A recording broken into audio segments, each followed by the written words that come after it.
Alright guys, matchup number 2. It's the Asian sensation against moi, Fraggle Wembley. Now, in the first week, I must say I kicked Teddy Ballgame's ass.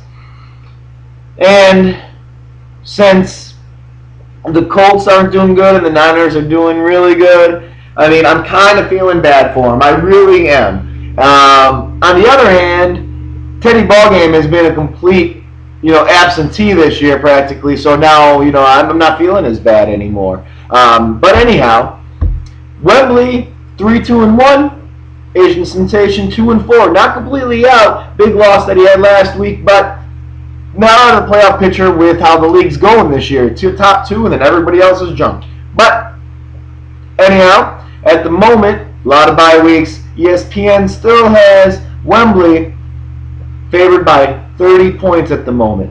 Teddy Ballgame with 89 projected points. Wembley 118.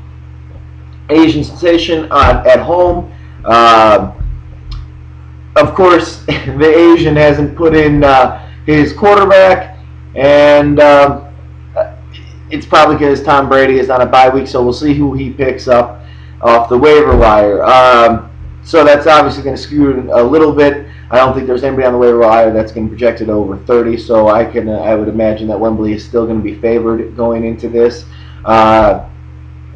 If you look, bye weeks, Wembley's going to beat the shit in bye weeks this week. Frank Gore, who's just been absolutely tearing it up in yards lately. Vernon Davis, who's been up and down, but he also has his other tight end, Aaron Hernandez, sitting on the bench because he's on a bye week. Brandon Jacobs, which you really wouldn't be playing, and Mario Manahan, big disappointment this week, sitting on the bench. Julio Jones is injured, so he's not really able to fill in, so he's got a different lineup than usual. James Starks, Antonio Holmes, Jordy Nelson, and Fred Davis all starting this week for Wembley. We'll see how it turns out. Hopefully it turns out pretty well. Jordy Nelson, another 98-yard or 93-yard touchdown this week would be just absolutely great for me, okay? Absolutely great. Bye week not hurting as much with Sensation, only because he has only two people. But one of them is Tommy Terrific, Tom Brady, and Stevie Johnson from Buffalo. Obviously, two really strong players. So it's definitely going to hurt Asian just a little bit having both of them sit out. If you look at Ballgame's bench, he has Peyton Manning on the bench still. I'm guessing he's keeping him around to hold over for a keeper in the keeper league.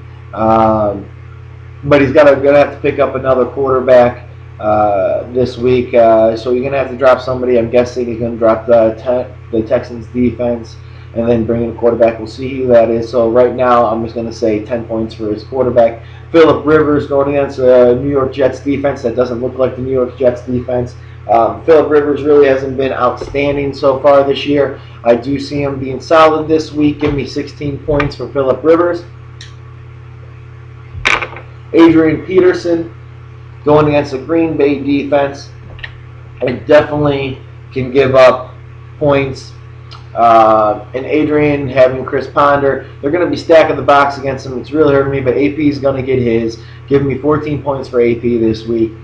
Ray Rice going against the Jacksonville defense. Love Ray Rice this week. 24 points for Ray Rice.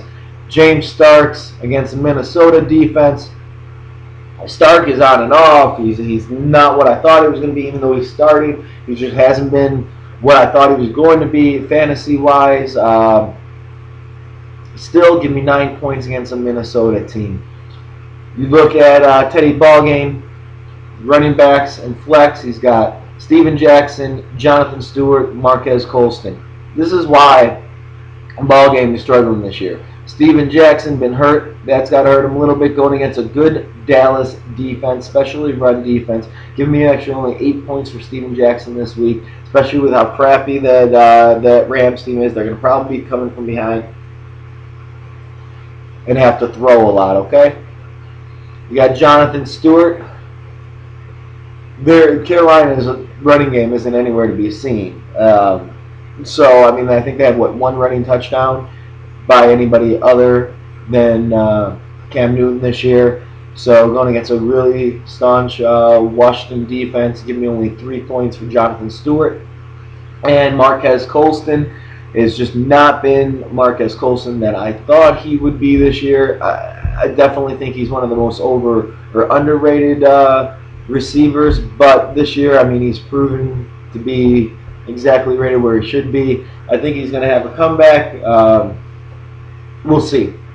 We'll definitely see. But the more the speedsters on New Orleans have really been shining. Now, receiver-wise, Vincent Jackson, Reggie Wayne. Love VJ. Love Reggie Wayne. Now, the bad thing, the problem with Reggie Wayne is Curtis Painter has definitely been leaning way more towards Pierre Garçon while playing. So give me only 6 points for Reggie Wayne.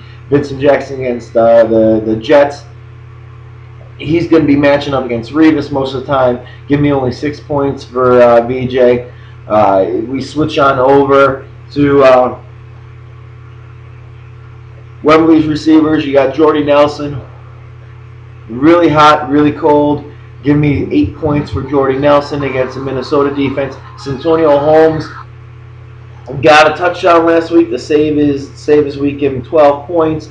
Going against a decent San Diego team. Give me about 12 more points for Santonio Holmes this week. Hopefully last week was the start of the turnaround. He was really vocal in the locker room and into the media.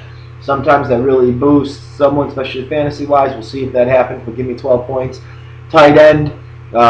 Wembley has been picking the wrong tight end each week for the most part. When Hernandez does well, he's got Vernon Davis in. When Vernon Davis does well, he has Aaron Hernandez in.